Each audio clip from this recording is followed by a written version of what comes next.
27 मई है और गुरुवार का दिन है। देखिए, युवा प्रतिभा से मेरी मुलाकात हुई है जो बांका जिला के श्यामपुर, जिनके पिताजी मिडिल स्कूल में गांव में टीचर हैं, और मैं उनसे पूरा परिचय लेता हूं। और पिताजी का नाम जो टीचर है प्रवीण यादव है, और मेरी जो जिनसे बात हो रही है मुकुंद रंजन जी से मेरी बात हो रही है। मैं उनसे बात करता हूँ, पूरा परिचय लेता हूँ कि इनकी क्या तैयारी चल रही है, और इन्होंने बिहार में कहीं ना कहीं अच्छा काम किया है, कई बार ये सम्मानित हो चुके हैं। मैं इनसे बात करता हूँ। क्या नाम है भैया आपका पूरा? जी, मैं मोनू रंजन हूँ और एज ए प्रोफेशनली मैं फिजिकल एजुकेशन टीचर हूँ DAV पटना में। तो मोनू जी क्या क्या तैयारी करवा रहे हैं?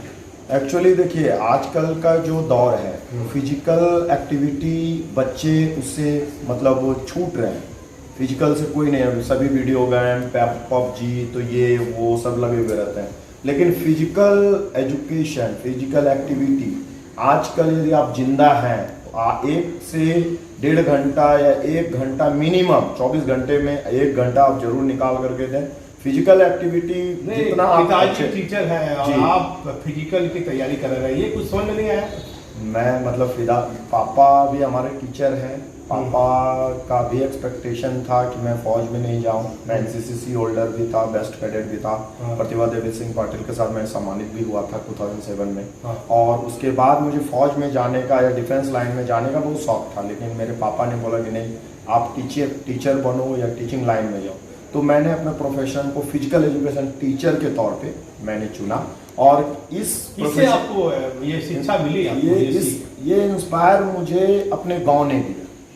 इसीलिए इस गांव ने दिया, बताने की। श्याम बाजार श्यामपुर, ये मुझे मेरे प्रखंड बौसी प्रखंड ने दिया। क्योंकि जब मैं बचपन में था तो मुझे बहुत स्ट्रगल करना पड़ा। कोई फिजिकल एजुकेशन टीचर नहीं थे, नहीं कोचेस थे, बहुत दिक्कत मुझे हुई।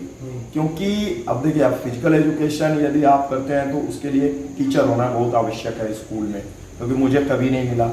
एक कोच, जब मैंने मैं जब खेलता था, एथलेटिक्स करता था, तो मुझे कोई कोचेज नहीं मिले। कैसे पहचान कैसे होने लगी धीरे-धीरे आपकी? उसके बाद धीरे-धीरे मेरा रुचि था खेल में। जब मैं बचपन में था तो मैं सैंड एथलेटिक्स करता था, बालू पे ऐसे ही दौड़ने जाता था वीक में 1 दिन।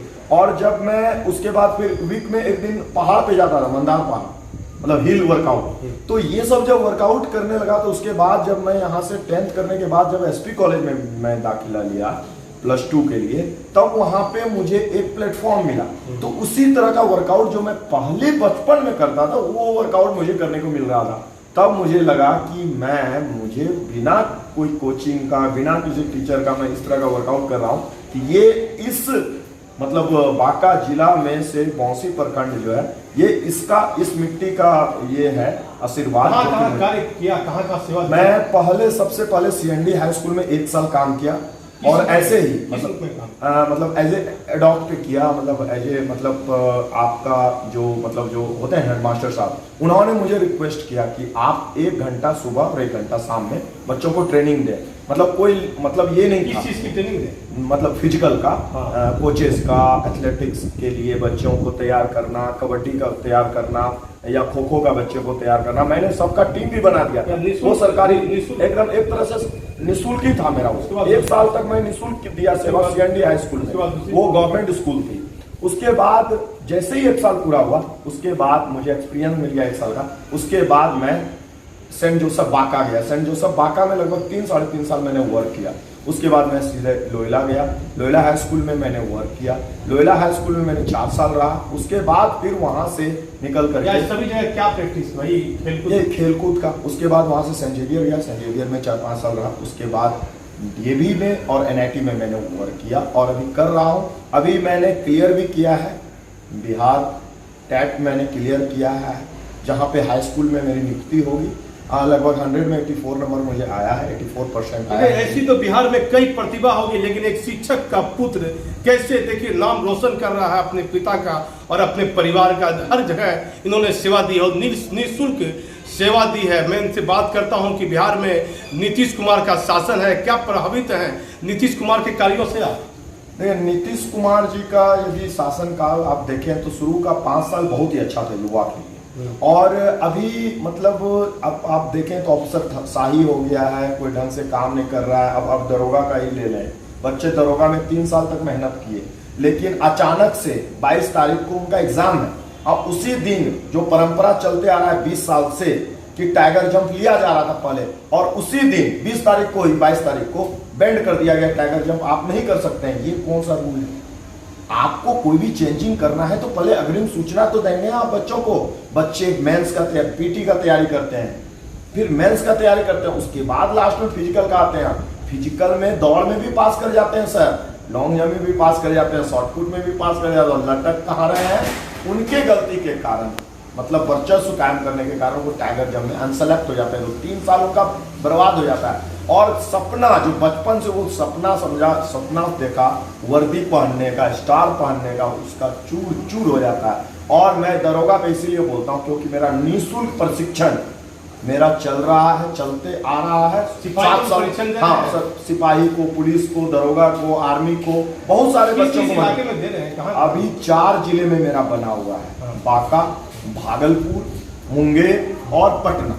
और अभी इस चीज का विस्तार हो रहा है, सभी जगह निःशुल्क प्रशिक्षण चलेगा जरूरतमंद बच्चों के लिए, क्योंकि उनको ये सुविधा नहीं मिल पा रही है। कोई भी बड़े स्पोर्ट्स, आपके चैनल के माध्यम से मैं जरूर बोलूंगा, बड़े बड़े स्पोर्ट्समैन को, जैसे सचिन तेंदुलकर, जैसे महेंद्र सिंह धोनी, जैसे बिहार एंड झारखंड के आइकॉन है ये लोग, मैं इन लोगों को जरूर बोलूंगा कि आप बिजनेस भी करें, कड़कनाथ का भी आप ये करें, सब चीज करें, दुनिया का सारे काम करें, लेकिन 2 घंटा सुबह और शाम यदि कहीं पे भी आप प्रशिक्षण केंद्र हर एक जिले में, हर एक राज्य में यदि खोल देते हैं तो एक एक जरूरतमंद के जो प्रतिभा है, ये बिहार का और इंडिया में प्रतिभा की कमी नहीं है सर। यहाँ उसेन बोल्ट मतलब ट्रक के भाव में भरा हुआ है, ट्रक में जितना आदमी अटेगा उससे भी ज्यादा यहाँ उसेन बोल्ट भरा हुआ है, लेकिन उस प्रतिभा को निखारने की जरूरत है हम लोगों का, या हम लोगों का फर्ज बनता है। साल से लगे हुए हैं हम इसमें 14 साल से लगे हुए हैं और बहुत तरह का सफलता मिली है। परिवार में कौन कौन लोग हैं?